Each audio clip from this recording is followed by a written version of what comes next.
नमस्कार, आध्यात्मिक दर्पण में आप सभी का एक बार फिर स्वागत है। पेश है आज की खास खबरें। सोमनाथ में पीएम मोदी के आगमन की तैयारी हुई तेज, म्यूजियम में उमड़ रहे श्रद्धालु। नागा बाबाओं के दर्शन को उमड़ी भीड़, माघ मेला 2026 में दिखी अद्भुत आस्था। निजी कर्मचारियों के लिए बड़ी खुशखबरी, ईपीएस 95 पेंशन बढ़ाने पर हुआ मंथन। कुंभ आयोजन से पहले हरिद्वार में प्रशासनिक सख्ती, हर की पैड़ी पर पहचान जांच अभियान शुरू।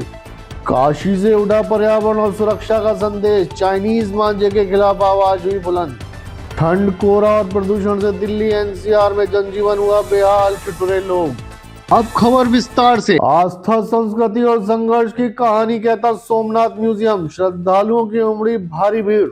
नई दिल्ली से आध्यात्मिक दर्पण संवाददाता सचिन कुमार की रिपोर्ट। सोमनाथ, जहां हर पत्थर आस्था बोलता है और हर दीवार इतिहास सुनाती है। पीएम नरेंद्र मोदी के 11 जनवरी के प्रस्तावित दौरे से पहले यह पवित्र नगरी एक बार फिर अपने गौरव को जी रही है। मंदिर परिसर के पास स्थित सोमनाथ म्यूजियम आज सिर्फ एक संग्रहालय नहीं, बल्कि 1000 साल के संघर्ष, आस्था और पुनर्निर्माण की जीवंत कहानी बन चुका है। यहाँ रखी प्राचीन कलाकृतियां, शिलालेख और दुर्लभ चित्र हर श्रद्धालु के मन को भावुक कर देते हैं।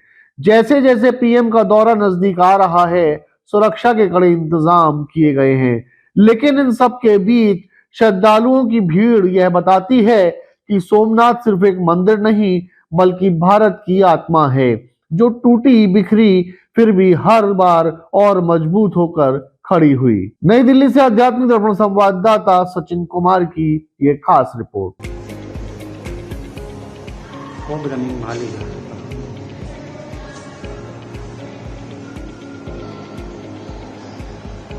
अभी हमारे नरेंद्र भाई सोमनाथ स्वाभिमान पर्व की जो कार्यक्रम हो रहा है, उस संदर्भ में भगवान सोमनाथ जी के दर्शन के लिए हम आए और यहाँ हमने 1000 साल पुराने अवशेष, हमारी धरोहर, हमारी संस्कृति का जो विवरण यहाँ प्रदर्शन देखा। लेटे हुए शिव जी, लेटे हुए विष्णु जी, नवग्रह, होलिका, और ये जो हमारी हजारों साल पूरी जुनी परंपरा, हमारी धरोहर आज देखी। उस दिन की याद हमें आ गई जब मोहम्मद गजनवी ने 1000 साल पहले धर्मान्धता में मुसलमान लोगों को या धर्म फैलाने, लूटने के हेतु हमारे हिंदू प्रजा पर, हमारी आस्था पर, हमारी धरोहर पर हमला किया। उस हमले में हमारे कई लोग शहीद हुए। हमारे हमीर जी गोहिल और क्षत्रियों और भीलों और हिंदू प्रजा साथ में मिलके लड़ाई लड़ी और कमल पूजा की और शहीदी की और रक्षा की। उन्होंने जो हमला किया है वो हमारी हिंदू परंपरा पर हमला किया है, उसकी याद दिलाती है।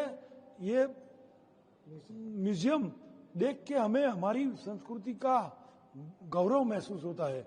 1000 साल पहले हमारी सभ्यता, हमारी इतनी मजबूत थी, कला, संस्कृति, भक्ति और दूसरों के लिए जीने की परंपरा, ये हमने दुनिया को सिखाई।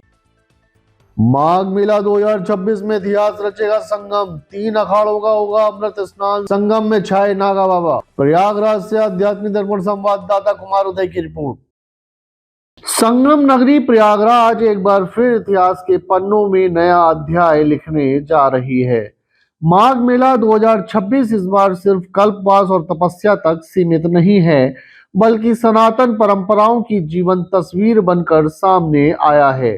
मौनी अमावस्या और वसंत पंचमी के पावन अवसर पर निर्मोही अनी, निर्वाणी अनी और दिगंबर अनी अखाड़ों के साधु संत संगम तट पर अमृत स्नान करेंगे। संगम में छाए नागा बाबा अपनी तपस्या, त्याग और अलौकिक स्वरूप से श्रद्धालुओं को भाव विभोर कर रहे हैं। दूर दूर से आए भक्त उनके दर्शनों के लिए उमड़ पड़े हैं। यह मेला सिर्फ धार्मिक आयोजन नहीं, बल्कि आस्था, संस्कृति और अखंड सनातन परंपरा का ऐसा संगम है जहां हर कदम पर श्रद्धा और विश्वास की गूंज सुनाई देती है। प्रयागराज से आध्यात्मिक दर्पण संवाददाता कुमार उदय की ये खास रिपोर्ट। क्या उत्साह है सारे संतों महंतों में है, समस्त कल्पवासी उसको देखना चाह रहे हैं। कुंभ के स्वरूप में जो आप लोगों ने शाही अमृत स्नान का दर्शन किया, वो इस बार माघ मेले में भी उसी दिव्यता और भव्यता के साथ, शस्त्रों और शस्त्रों के साथ, हनुमान जी की ध्वजा के साथ, घोड़ा वड्डियों के साथ, बैंड बाजों के साथ,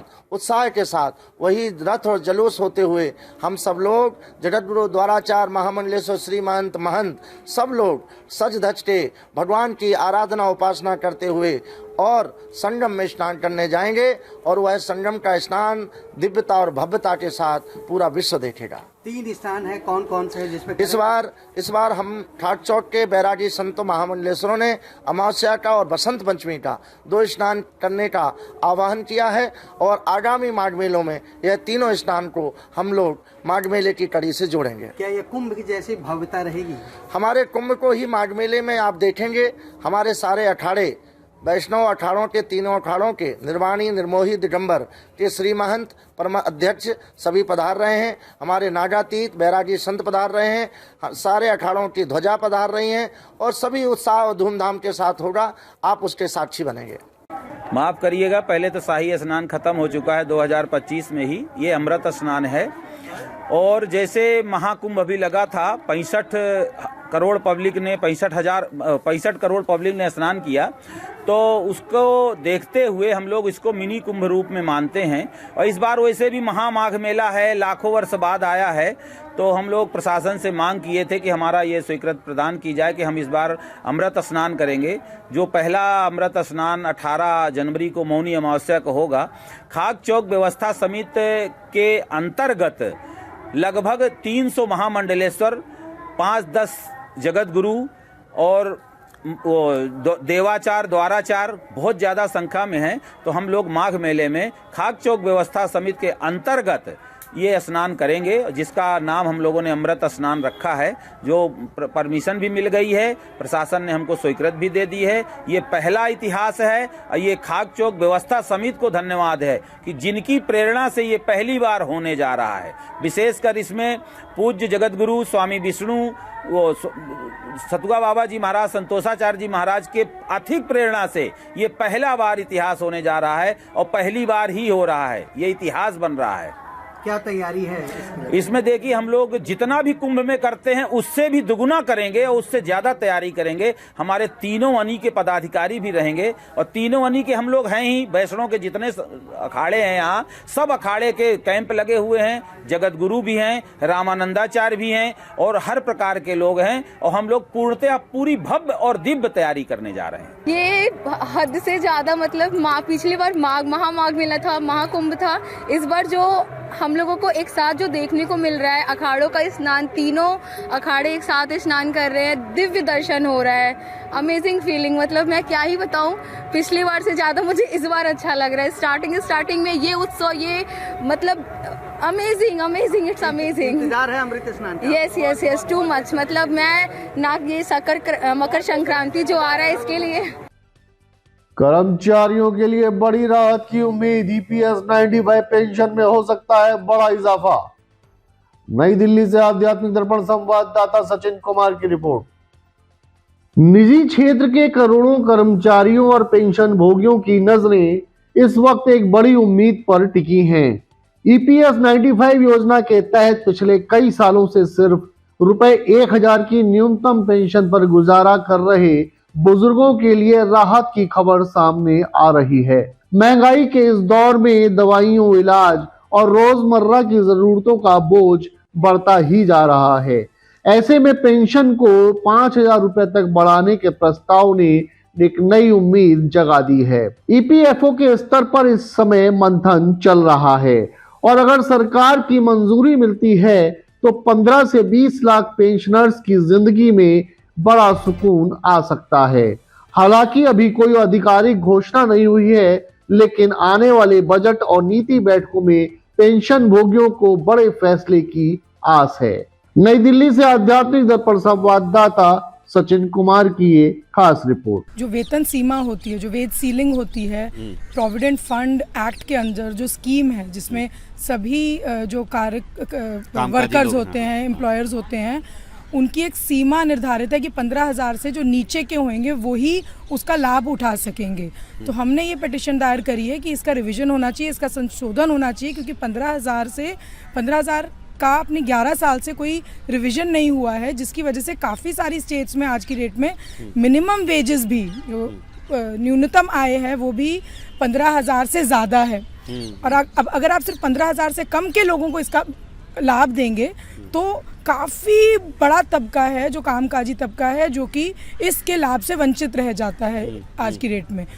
11 साल पहले भी जो हुआ था वो संशोधन भी रिपीटेड 1952 से ये स्कीम चली आ रही है, तो तब से रिपीटेड रिवीजन होता आ रहा है, कीपिंग इनटू अकाउंट इन्फ्लेशन और भी काफ़ी सारे फैक्टर्स को लेके उसका रिवीजन टाइम टू टाइम होता है। पर इस बार 11 साल से कुछ हुआ नहीं है, तो हमने ये रखा और कोर्ट ने फिर ये डायरेक्ट किया है कि 4 महीने में सेंट्रल गवर्नमेंट इस पे डिसीजन ले।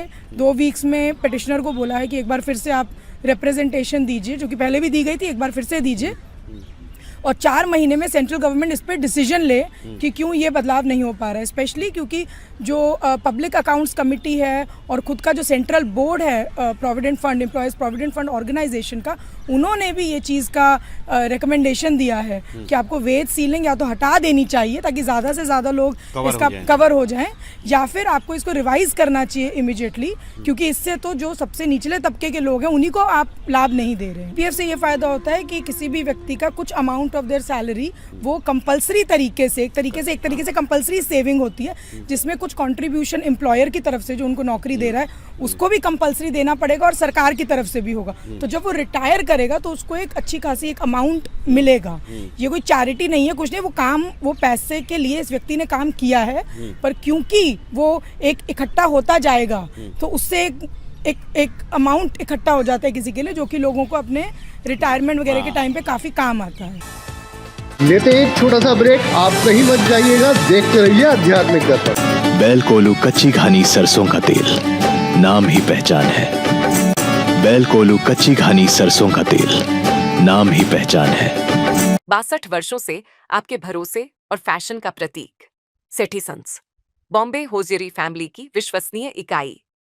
यहाँ मिलेगा स्टाइलिश जेंट्स कलेक्शन, आकर्षक लेडीज फैशन और प्यारे प्यारे किड्स वियर, सब कुछ एक ही जगह पर। सेठी सन्स, परंपरा, विश्वास और फैशन का संगम। ब्रेक के बाद आप सभी का हार्दिक स्वागत है। कुंभ अर्ध कुंभ से पहले हरिद्वार में सख्ती, दुकानदारों के आधार कार्ड की हो रही जांच पड़ताल। हरिद्वार से आध्यात्मिक दर्पण संवाददाता कुमार निशांत की रिपोर्ट। आस्था की नगरी हरिद्वार, जहां गंगा की हर लहर श्रद्धा और विश्वास का संदेश देती है, वहां इन दिनों पवित्रता और व्यवस्था को लेकर गहन मंथन चल रहा है। कुंभ और अर्ध कुंभ जैसे महापर्वों से पहले हर की पैड़ी पर पहचान सत्यापन अभियान शुरू किया गया है। घाटों के आसपास दुकान और ठेले लगाने वालों के आधार कार्ड की जांच की जा रही है, ताकि पवित्र क्षेत्र की मर्यादा बनी रहे। वहीं गैर हिंदुओं को लेकर स्थानीय लोगों के साथ साथ साधु संत समाज में भी चर्चा तेज है और इसे आस्था से जुड़ा विषय बताया जा रहा है। तीर्थ पुरोहितों की पहल और प्रशासन की सक्रियता यह संकेत देती है कि श्रद्धालुओं की सुरक्षा और धार्मिक गरिमा को सर्वोपरि माना जा रहा है।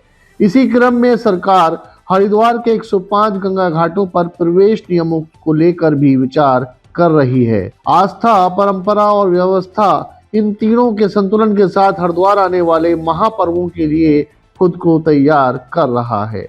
हरिद्वार से आध्यात्मिक दर्पण संवाददाता कुमार निशांत की ये खास रिपोर्ट। जो है कुंभ मेले का आयोजन होने वाला है, उसकी व्यापक तैयारियां चल रही हैं और वो सनातन का प्रमुख केंद्र है, हमारा पौराणिक स्थान है, माँ गंगा का तट है।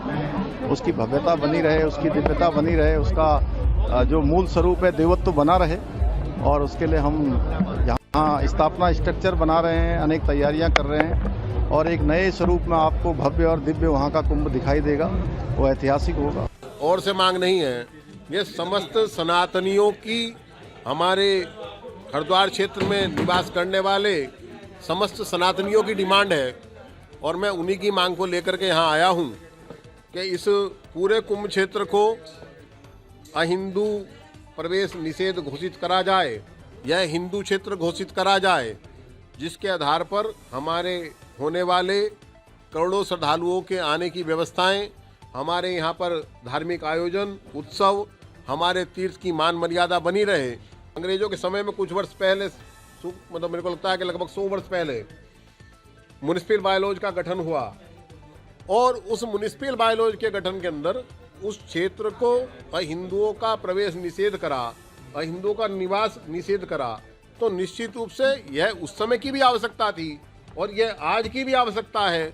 और आज की आवश्यकता ये इसलिए बढ़ जाती है क्योंकि आज वातावरण और ज़्यादा दूषित हो चुका है, और ज़्यादा खराब हो चुका है। तो निश्चित रूप से हमारे कम से कम इस धार्मिक क्षेत्र को हिंदू क्षेत्र घोषित करा जाए और यहाँ पे जितने हमारे घाट हैं, जितने इन घाटों के ऊपर जो भी हमारा धार्मिक अनुष्ठान होते हैं, उन सभी घाटों पे हमारे अहिंदुओं का प्रवेश घोषित क्षेत्र में प्रवेश निषेध होना चाहिए। फट लगाने वाले लोग हैं वो जागरूक हैं इस चीज़ के लिए। देखिए, हमने ये बात कही है, कोई भी व्यक्ति हो वो वहाँ पर अपना आधार कार्ड लेकर रखे, और जिससे कि कल को सरकार, पुलिस, कोई भी इस प्रकार का सत्यापन करता है, कोई भी इस प्रकार का अभियान चलाता है, तो उनको उसमें दिक्कत ना आए। और क्या होता है कि उन्हीं की आड़ में कुछ विधर्मी लोग, कुछ इस प्रकार के अलग जो हमारे धर्म विरोधी लोग हैं, गैर धर्मी लोग हैं, वो आकर उसका लाभ उठाकर हमारे श्रद्धालुओं की आस्था को खंडित करते हैं। यही चिंता हमारी है, हमारे श्रद्धालुओं की यात्रा सुखद हो, सुरक्षित हो। सुरक्षित कुंभ की जो कल्पना है वो हम कर रहे हैं, उसको सरकार स्वीकार भी रही है। गणेश चतुर्थी पर काशी वासियों का संकल्प, मकर संक्रांति से पहले चाइनीज मांझे का बहिष्कार। वाराणसी से आध्यात्मिक दर्पण संवाददाता कुमार वंश की रिपोर्ट। आस्था की नगरी काशी से इस बार गणेश चतुर्थी पर सिर्फ भक्ति नहीं बल्कि जिम्मेदारी का भी संदेश गूंजा है। भगवान गणेश की पूजा के साथ काशी वासियों ने एक सामूहिक संकल्प लिया है कि मकर संक्रांति से पहले चाइनीज मांझे का पूरी तरह बहिष्कार किया जाएगा। पतंगबाजी के नाम पर होने वाली दुर्घटनाओं, पक्षियों की मौत और लोगों के घायल होने की घटनाओं ने समाज को झकझोर दिया है। इसी दर्द और चिंता के बीच काशी के नागरिक, सामाजिक संगठन और युवाओं ने एकजुट होकर स्वदेशी और सुरक्षित मांझे को अपनाने का प्रण लिया है। यह अभियान सिर्फ एक विरोध नहीं बल्कि जीवन, पर्यावरण और करुणा को बचाने की कोशिश है। गणेश चतुर्थी के पावन अवसर पर काशी से उठा यह संदेश बताता है कि सच्ची आस्था वही है जो समाज और प्रकृति की रक्षा का मार्ग प्रशस्त करती है। वाराणसी से आध्यात्मिक दर्पण संवाददाता कुमार वंश की ये खास रिपोर्ट।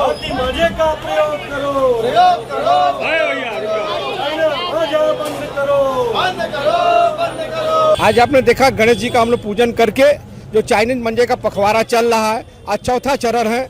आज हम लोग ने देश के माता पिता, माँ बहन, फूफा भाभी भाभी सबसे अपील करना चाहता हूँ कि जो भी बच्चे पतंग उड़ावे, भारतीय मंजे से पतंग उड़ावे और पतंग का आनंद ले। इसलिए गणेश जी से हम लोग आशीर्वाद लेके जन जागरण पखवाड़ा का जो चौथा चरण है, हम लोग अलग अलग मोहल्ले में जा रहे हैं, पतंग मंजा सब बांटेंगे और गणेश जी से हम लोग ने आशीर्वाद दिया है कि सबको सद्बुद्धि दे, सबको ताकत दे कि हमारे ये संस्था का जो संकल्प है इसके पूरा करे, तभी हम काशी से चाइना मंजा मुक्त बना पाएंगे। आज का यह कार्यक्रम उत्तर प्रदेश भाईचारा कमेटी द्वारा आयोजित किया गया है, जिसमें चाइनीज मांझे का पूर्णतः विरोध किया जा रहा है। कारण यह है कि आप जानते हैं कि बनारस में मकर संक्रांति का पर्व पतंग उत्सव के रूप में भी मनाया जाता है, बहुत धूमधाम से। ऐसे अवसर पर चाइनीज मांझे का प्रयोग करने से पशु पक्षी, इंसान सभी को जान माल का खतरा बना रहता है। चाइनीज मांझा एक आतंक का रूप ले चुका है, जिससे आप सुने होंगे कई ऐसी घटनाएं हो चुकी हैं, लोगों की जाने जा चुकी है, पशु पक्षियों की जाने जा चुकी है। तो जिस चीज का प्रभाव नकारात्मक रूप से प्रकृति के ऊपर पड़े, हम सबको मिलकर उसका बहिष्कार करना चाहिए। और हम इस चाइनीज मांझे का पूर्णतः बहिष्कार करते हैं और अपने काशी वासियों से, सभी जनता से अपील करते हैं कि ज्यादा से ज्यादा भारतीय मंजे का प्रयोग करें, जिससे कि हम सब मिलकर अपने परिवारजनों के साथ मकर संक्रांति का यह पर्व अत्यंत धूमधाम और हर्षोल्लास के संग मना सकें। ठंड, कोहरे और प्रदूषण से दिल्ली एनसीआर में जनजीवन बेहाल। 5.8 डिग्री पर पहुंचा पारा, कांपा उत्तर भारत। नई दिल्ली से आध्यात्मिक दर्पण संवाददाता सचिन कुमार की रिपोर्ट। दिल्ली एनसीआर इन दिनों कड़ाके की ठंड की चपेट में है और राजधानी मानो फ्रीजर बन गई है। न्यूनतम तापमान गिरकर 5.8 डिग्री सेल्सियस तक पहुंच गया है, जो इस सीजन का अब तक का सबसे ठंडा दिन बताया जा रहा है। हालांकि कहीं कहीं छिटपुट बूंदाबांदी से थोड़ा तापमान में गिरावट आई है। चाकू जैसी ठंडी हवाएं लोगों को कपकपाने पर मजबूर कर रही हैं, तो वहीं घना कोहरा शहर पर चादर बनकर छाया हुआ है। हालात ऐसे हैं कि सुबह घर से निकलना किसी चुनौती से कम नहीं। सड़कों पर विजिबिलिटी बेहद कम होने से ट्रैफिक और फ्लाइट्स दोनों प्रभावित हो रही हैं। उधर AQI 300 के पार बना हुआ है, जिससे ठंड के साथ साथ स्मॉग ने भी लोगों की परेशानी बढ़ा दी है। मौसम विभाग ने येलो अलर्ट जारी करते हुए सतर्क रहने की अपील की है। ठंड, कोहरा और प्रदूषण के इस डबल अटैक ने राजधानी का जनजीवन पूरी तरह से बेहाल कर दिया है। नई दिल्ली से आध्यात्मिक दर्पण संवाददाता सचिन कुमार की ये खास रिपोर्ट। ठंडी पड़ रही है, कमरे निकलना चाहिए आदमी को, आग को तापते रहें, अपना विशेष ध्यान रखें। हिसाब ये है, इस समय ठंड कुछ ज़्यादा ही पड़ने लगी है, तो मेरा लोगों से यही कहना है कि हाथ को सेकें, घर में ढक के रहें, फालतू घर से बाहर ना निकलें, ठंड से बचें और सुरक्षित रहें। धन्यवाद। जुड़े रहें आध्यात्मिक दर्पण के साथ, सब्सक्राइब करें एवं बेल आइकन दबाएं। आध्यात्मिक, धार्मिक, सामाजिक, सांस्कृतिक एवं राजनीतिक खबरों का सर्वोत्तम मंच। आध्यात्मिक बुलेटिन के प्रायोजक थे राष्ट्रीय ग्रुप ऑफ इंस्टीट्यूशन, उज्जवल भविष्य की गारंटी। ग्लोबल हॉस्पिटल, बेहतर स्वास्थ्य की नई पहचान। गंगा ज्योति आई हॉस्पिटल, आपकी आंखों का सच्चा साथी। बॉम्बे हॉजरी, गुणवत्ता और विश्वास का प्रतीक।